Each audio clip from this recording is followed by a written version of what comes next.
It is Tuesday, May 21st. Grab your cup of coffee. Let me catch you up on three stories that you need to know about for today. So, up first, the ICC is asking for an arrest warrant for Israeli Prime Minister Benjamin Netanyahu and several leaders of Hamas. So, what exactly does this mean? Well, the ICC is the International Criminal Court. They are now accusing Netanyahu and those Hamas leaders with war crimes and crimes against humanity. That's the court that really oversees all of those types of crimes, anyways. Now, an arrest warrant has not been issued. It does not mean that they are officially going to go to jail or see any prison time. What this now means is that a panel of judges will look at this case and decide if to issue arrest warrants, and then from there can then proceed. If an arrest warrant is actually issued, though, it doesn't have a lot of teeth, especially for Israel, because they're not actually members of this court. So at the most, it'll probably just make it difficult for Netanyahu to travel abroad. Now, the US has vehemently come out against this. Israel is calling this anti Semitic.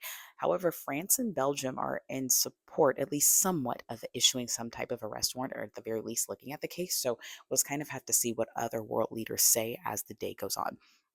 Number two, great news for consumers if you shop at Target, especially. Target is looking at dropping the prices on thousands of their items and that are household goods. So we're talking about food, drink items, your basic household necessities, and even like some minor appliances.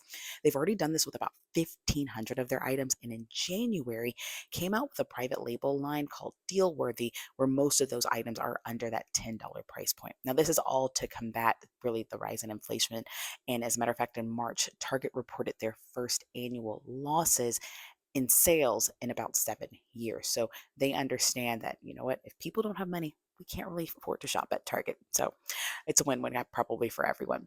Number three, looking at sports right now, the Edmonton Oilers have beat the Vancouver Canucks. Now they will be moving on to the Western Conference Finals in the NHL to face off against the Dallas Stars.